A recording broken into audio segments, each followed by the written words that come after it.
Sekarang ni saya berada di Jakarta, Indonesia. So kalau korang tengok kat Jakarta, Indonesia ni memang maju habis weh. Banyak bangunan tinggi-tinggi. Jalan raya dia pun cantik. Cantik jalan raya dia. Jalan dekat sini memang cantik. Dari segi susunan jalan. Lepas tu laluan bas dia kat tengah nampak. Ni laluan bas dia. So maknanya dari segi public transport dekat Jakarta ni memang efisien. Paling menariknya, orang-orang muda dekat sini semua kerja bagus-bagus. Peramah, lepas tu nampaklah keikhlasan mereka bekerja. Pergi mana-mana, semua ada polis. So kadar jenayah kat sini pun tak tinggi dah. Dan ramai juga orang Indonesia yang kaya-kaya kat sini. Kereta Alphard, Wayfire, Honda, Toyota tu kereta biasa je. Kita kalau kat Malaysia pakai Toyota, pakai Honda, dianggap orang kaya kan? Dekat sini Toyota ke Honda ke kereta common. Nampak gayanya negara Malaysia ni dah banyak ketinggalan dah. Bulan Oktober ni akan ada kereta api laju. So rakyat dah boleh pakai dah kereta api laju. Dan yang paling menarik dekat Indonesia ni, tiada isu perkauman. Orang Cina, orang India ataupun apa-apa bangsa yang ada dekat Indonesia ni semua bercakap Indonesia. Baru betul satu Indonesia. Sekarang ni saya berada di Jakarta, Indonesia. So kalau korang tengok kat Jakarta, Indonesia ni, yang mana-mana yang dah pernah pergi ke Indonesia, ke Jakarta, ke Bandung, ke Bogor diorang dah macam kira tak pandang rendah lagi lah dengan warga negara Indonesia ya. Tapi yang mana-mana yang belum pernah pergi ke Jakarta, ke Indonesia tak payah ke Jakarta lah, ke Indonesia atau ke Medan, ke kampung saya, diorang akan anggap orang Indonesia yang bekerja dekat Malaysia ni orang sengkek lah, semua orang susah ya. Rakyat Indonesia tu banyak, tahu tak? Banyak. Jadi tak ada seperempat pun rakyat Malaysia ni. Jadi kalau cakap pasal negara sana tu orang dia miskin-miskin, tak. Orang sana banyak kaya-kaya ya. Macam budak ni cakap, kereta Toyota Alphard tu biasa je. Wow, guys, kalau orang dari Malaysia yang sudah datang di Indonesia, minimal datang di Jakarta, mereka akan merubah mindset ataupun pola pandang mereka terhadap Indonesia. Beda lagi dengan orang yang belum pernah datang di Indonesia, kemungkinan besar dan rata-rata memandang dengan gambaran orang Indonesia itu orang susah. Kalau yang sudah datang di Indonesia dan pergi ke kota-kota, bahkan ke daerah-daerahnya, mungkin sebagian besar dia tidak akan memandang seperti itu. Sebab saya tambahkan lagi, sesusah-susahnya orang Indonesia, apabila sesusah-susahnya orang Indonesia, dia tidak pernah terbebani akan hal bank, ataupun setiap bulannya bertanggungan dengan bank. Mau rumah jelek, tidak punya kereta, tapi tidak punya tanggungan untuk membayar hutang. Sebab sebagai bagiannya orang hidup di dunia itu tanpa hutang, tanpa beban. Karena hakikatnya hidup tenang itu jauh dari hutang. Ini dihukum duniawi. Karena dari video ini saya ingin memberikan education ataupun memberikan Indonesia tidak sesusah itu.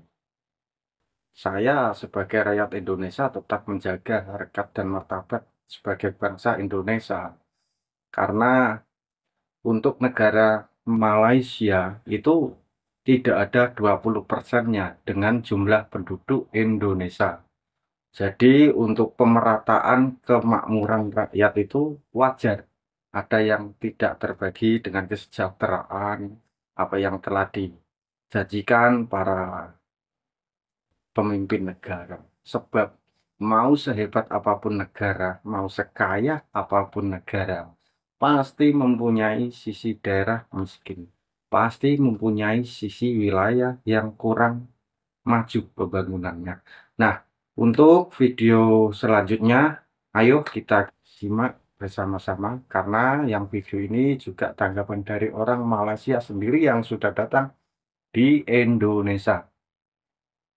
Hang tu tengok Jakarta semata, pergi tengok seluruh Indonesia, lepas tu bandingkan balik dengan Malaysia.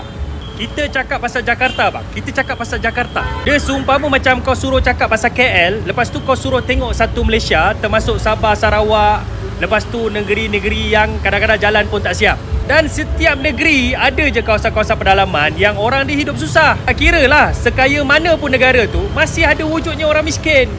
Jepun ke, Korea ke, Australia ke, New Zealand ke, mana-mana negara yang konon-kononnya kaya, dekat kawasan pedalaman tu pun banyak orang miskin. Bukan tu je, homeless pun banyak, yang tak ada rumah, tak ada tempat tinggal. Saya bercakap pasal Jakarta, Indonesia, ibu negara Indonesia yang dah banyak berubah. Dan orang Indonesia pun banyak yang kaya-kaya ni. Korang tengok ni, ni kereta Alza, nampak? Lawa kan Alza dia? Daihatsu Alza. Indonesia berubah disebabkan rakyat dia ramai merantau. Pergi ke negara luar, lepas tu bawa balik duit masuk ke dalam negara. Kalau korang nak tahu, orang-orang Indonesia ni kalau pergi ke money changer, diorang tukar USD weh. USD. Itulah masalah mata wang yang menjadikan kita berkasta. Seumpamanya kalau negara tu mata wang dia rendah, seumpama macam taraf dia rendah. Kalau mata wang tu tinggi, konon-konon negara tu taraf dia tinggi. Tak semestinya gitu ya. Tak semestinya gitu. Itu sebab saya kata negara Indonesia dah banyak berubah. Kalau pemimpin kita terlalu selesa, akhirnya negara kita ketinggalan abang. Cuba korang dengar apa kata Menteri Pertahanan Indonesia Prabowo 10 tahun yang lalu. Sekarang sedikit-sedikit adalah ganyang Malaysia. Come on. Ini pemikiran apa? Masalah sipadan ganyang Malaysia. Masalah sepak bola ganyang Malaysia. Padahal Malaysia adalah tetangga kita, saudara kita, rukun. Kita harus cari semua modus yang menghindari permusuhan. Ya. 1000 kawan terlalu sedikit, satu musuh terlalu banyak. Dan Malaysia itu mereka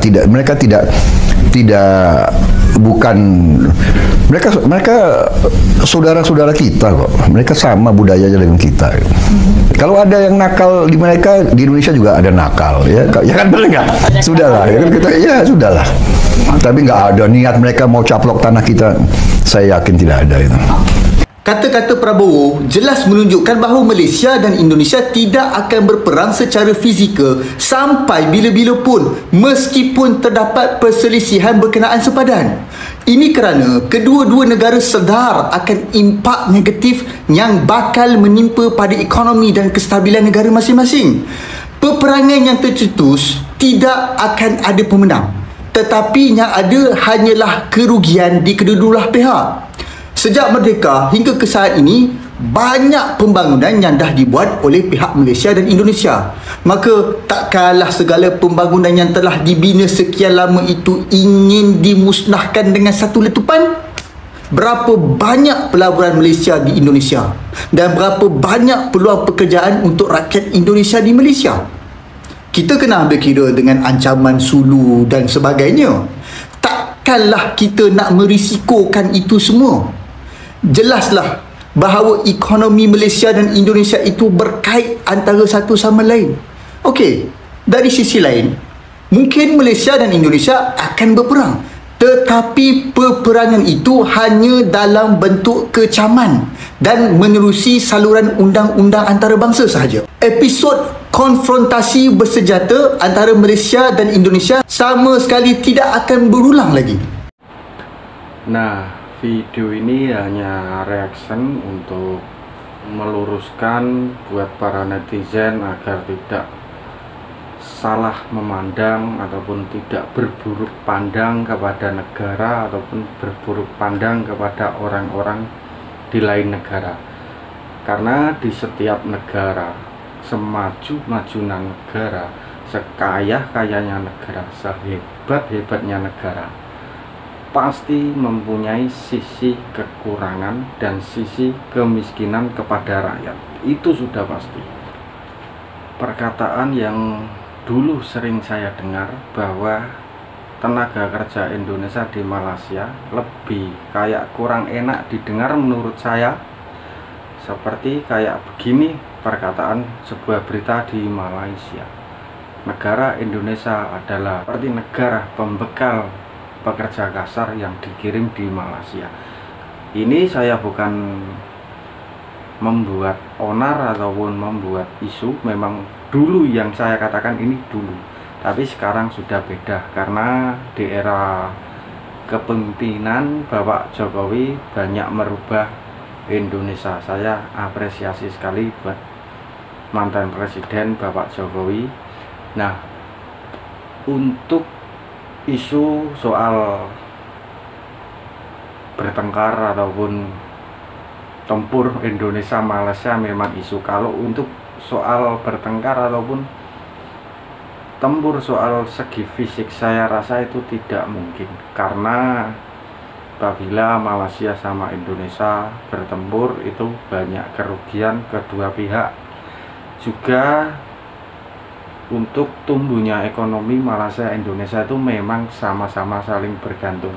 Saya yakin bahwa Malaysia dan Indonesia itu memang ekonominya sama-sama bergantungan, sebab kita juga negara tetangga, mempunyai kebudayaan yang banyak kesamaan, mempunyai tradisi apa juga banyak yang sama.